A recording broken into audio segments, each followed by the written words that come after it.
Kalau kita mau bikin Indonesia maju, orang-orang bilang bahwa salah satu faktornya adalah membayar pajak. Mungkin kalian pernah mendengar ini atau mungkin juga tidak, tapi ini benar adanya. Kenalin, nama saya Eva Zara dan saya ingin sharing tentang perpajakan. Dilansir dari CNBC Director Sustainable Development Solution Network, Jeffrey Sachs mengatakan, kebahagiaan warga adalah hasil dari penciptaan layanan sosial yang prima. Jika negara mampu menciptakan jaminan sosial dan kesehatan, maka para warga pasti akan puas tuturnya. Mereka menikmati liburan panjang, bebas biaya kesehatan, pendidikan, serta kesetaraan publik tambah besar. Jika warga puas, maka secara otomatis Indonesia akan maju dan sejahtera. Maka dari itu, perlu kita ketahui terlebih dahulu apa itu pajak. Di sini saya mengambil referensi dari buku yang ditulis oleh Dr. St. Dwi-Arso Utomo, SE MKom, Akata Yuleta Setiawanta, SE Agung Yulianto, SE MSc AKT yang berjudul Perpajakan Aplikasi dan Terapan. Menurut Prof. Dr. Haji Rahmat Sumetro, SH, pajak merupakan iuran rakyat kepada negara berdasarkan Undang-Undang Dasar yang dapat dipaksakan dengan tidak mendapatkan jasa timbal, kontra prestasi yang langsung dapat ditunjukkan dan yang dapat dipergunakan untuk membayar pengeluaran umum. Menurut Undang-Undang Nomor 28 Tahun 2007 tentang Ketentuan Umum dan Tata Cara Perpajakan, pajak adalah kontribusi wajib kepada negara yang terutang oleh orang pribadi atau badan yang bersifat maksa berdasarkan undang-undang yang tidak mendapatkan imbalan secara langsung dan digunakan untuk keperluan negara bagi sebesar-besarnya kemakmuran rakyat.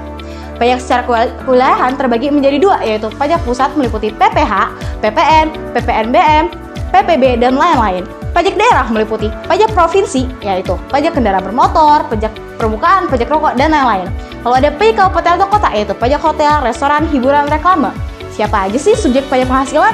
Dalam Undang-Undang Nomor 36 Tahun 2008 Pasal 2 tentang pajak penghasilan, yang pertama, orang pribadi. Lalu yang kedua ada warisan yang belum terbagi sebagai satu kesatuan menggantikan yang berhak. Lalu yang ketiga ada badan, dan yang keempat ada bentuk usaha tetap atau BUT.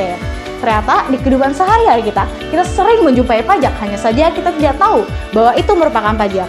Contohnya, saat melakukan transaksi jual beli barang kepada pihak ketiga yang menjadi wajib pajak, atau ketika kita makan di restoran siap saji dan tanpa disadari, pada saat melakukan pembayaran, Anda pun membayar pajak sesuai dengan tarif yang sudah ditentukan dan pajak itu disebut pajak restoran. Lalu ada juga bea materai di surat perjanjian, akta notaris, kwitansi, pembayaran surat, dan berharga lain-lain.